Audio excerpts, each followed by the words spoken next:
We live in a very mysterious universe. Very mysterious universe. Not only that, it's a very, very interesting place.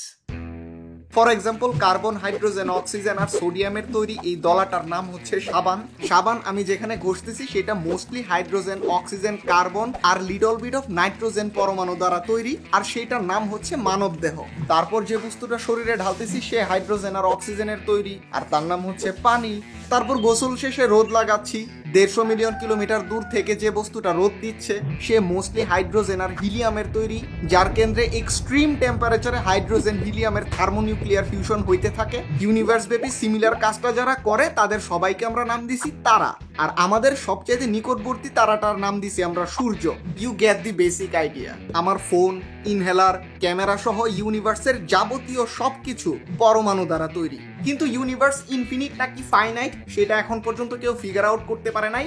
আমরা ইউনিভার্সের নির্দিষ্ট একটা অংশ observe করতে পারি, আর ওই অংশটুকুকে আমরা বলতেছি অবজারভেবল ইউনিভার্স, যার ব্যাস হচ্ছে 93 বিলিয়ন লাইট ইয়ার।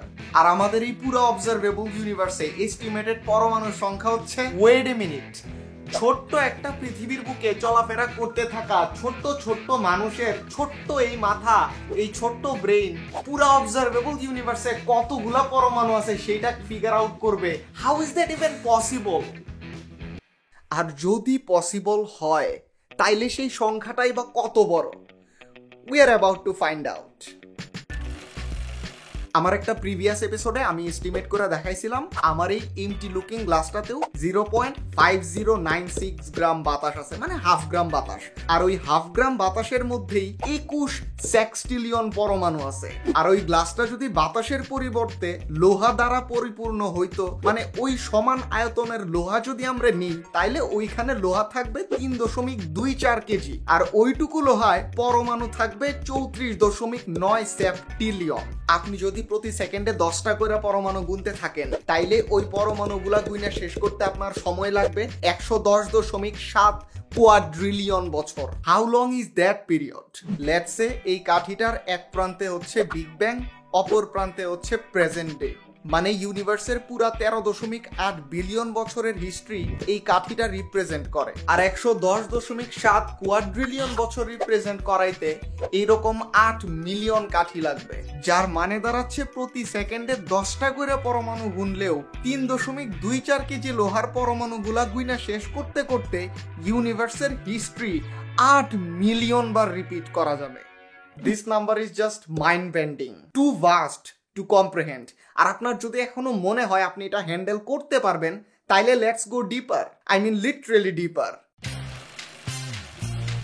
আপনি যদি মাটি খুঁড়তে খুঁড়তে পৃথিবীর কেন্দ্রে চলে যান, তাইলে ওইখানে গিয়ে দেখবেন চাঁদের 70% ব্যাসওয়ালা একটা লোহার বল আছে। ওইটাকে আমরা বলি ইনার কোর, যার ভর হচ্ছে 100 সেক্সটিলিয়ন কেজি। 3.24 কেজি লোহার পরমাণুগুলা গুনতে গিয়া আমাদের ইউনিভার্স 8 মিলিয়ন বার রিসেট মারা লাগছিল। আর 100 সেক্সটিলিয়ন কেজি লোহার পরমাণুগুলা যদি আপনি গুনতে যান, this is too much, don't even try. আর আপনার যদি এখনো মনে হয় আপনি এটাও হ্যান্ডেল করতে পারবেন, তাইলে আপনাকে বলি এই ভরটা হচ্ছে পৃথিবীর মোট ভরের 1.7%। বাকি 98.3% ভরের মধ্যে যতগুলো পরমাণু আছে সেটা যদি আপনি মাথার ভেতর নিতে চান, your head is going to explode. There is no other way around it. আর পৃথিবী তো খালি একলা না, পৃথিবীর চাইতেও আরো হিউমঙ্গাস গ্রহ আছে। গ্রহদের আবার শত শত উপগ্রহ আছে। তারপর কাইপার বেল্ট, অর্ট ক্লাউড, সবার ভর যদি আপনি একসাথে যোগ দেন, তবুও সূর্যের ভরের কেনি আঙ্গুলটার সমানও হবে না। সৌরজগতের মোট ভরের 99.8% ভর সূর্যের একার, আর বাকি 0.2% ভর সবার। The sun is huge.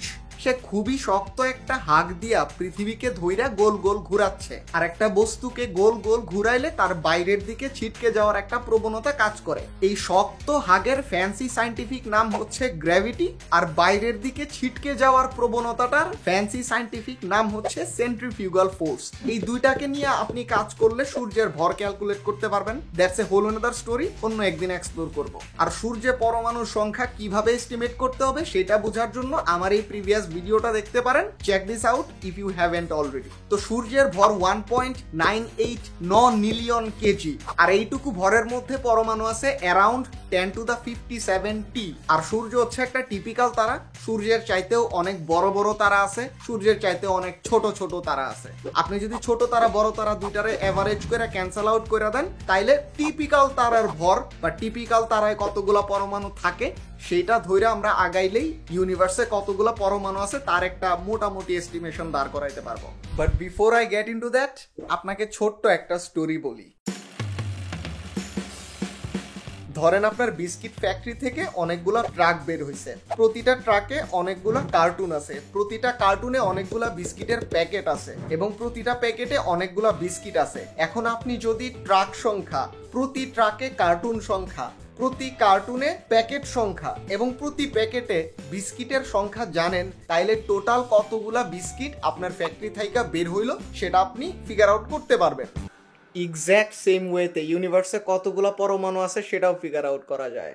All you have to do is মোট গ্যালাক্সি সংখ্যা, প্রতিটা অ্যাভারেজ গ্যালাক্সিতে তারার সংখ্যা, প্রতিটা অ্যাভারেজ তারায় পরমাণুর সংখ্যা একসাথে গুণ দিতে হবে।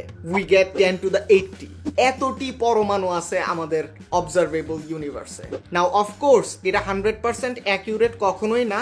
ফর এক্সাম্পল, একটা বস্তু 5 মিটার/সেকেন্ড গতিতে ট্রাভেল করতেছে, সো সে 10 সেকেন্ড পর কই থাকবে? অবভিয়াসলি 50 মিটার সামনে থাকবে। কিন্তু এই যে আপনি 5 মিটার/সেকেন্ড মানটা আইনা বসাচ্ছেন, এটা যদি একটু ইনঅ্যাকিউরেট হয়, লেটস সে আর একটু অ্যাকিউরেট মেজারিং ডিভাইস দিয়ে মাইপা দেখা গেল যে সেটা 5 মিটার/সেকেন্ড ছিল না, ইনফ্যাক্ট এটা ছিল 4.8 মিটার/সেকেন্ড, সেক্ষেত্রে আপনার উত্তরটা হবে 48 meter. You get the basic idea. Measuring device যত বেশি অ্যাকিউরেট হবে, আপনার ডেটা তত বেশি অ্যাকিউরেট হবে, আর আপনার ডেটা যত বেশি অ্যাকিউরেট হবে, আপনার ফলাফল তত বেশি অ্যাকিউরেট আসবে। ঠিক একইভাবে 10⁸ সংখ্যাটা কোনোভাবেই 100% অ্যাকিউরেট না। ইউনিভার্সে পরমাণু এস্টিমেট করার আরো অন্যান্য মেথড আছে, অন্যান্য মেথডও আপনাকে 10⁸ আশপাশেই আনসার দিবে। এই সংখ্যাটা দেখতে একটু সুন্দর, symmetrical, so it's a decent answer for how many atoms there are in the observable universe.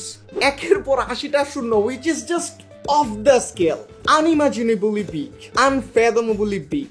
এমন কোনো অ্যাডজেক্টিভ নাই যে অ্যাডজেক্টিভ দিয়ে আপনি এই সংখ্যার বিশালতা প্রকাশ করতে পারবেন। কিন্তু তার চাইতে ইন্টারেস্টিং ফ্যাক্ট কি জানেন? এই সংখ্যাটাও অনেক ছোট। দাবায় 40 মুভে 10⁻120 ভেরিয়েশন হইতে পারে। এই সংখ্যাটা কোত্থেকে আসলো, কেমনে আসলো এবং এর বিশালতা মেক সেন্স করা পসিবল কিনা, এই ব্যাপারগুলো আমরা নেক্সট এপিসোডে এক্সপ্লোর করব। So that's it for today. I will catch you guys in the next one. আর একটা চতুর্ভুজাকৃতির বাটন আছে যেটা 400 থেকে 480 টেরাহার্জ ফ্রিকোয়েন্সির ইলেকট্রোম্যাগনেটিক ওয়েভ আপনার চোখের দিকে নিক্ষেপ করে। ওইটা ইভেন্চুয়ালি আপনার ব্রেইনে পৌঁছানোর পর আপনার ব্রেইন সেটাকে লাল রং হিসেবে ইন্টারপ্রেট করে। তার মানে বাটনটা হচ্ছে সাবস্ক্রাইব বাটন। ওইটাতে একটা ক্লিক দিয়া পাশের বেলটা বাজায় গিয়ে পড়তে বন্যা রে ভাই, এত দেরি করতেছেন কে লিগা?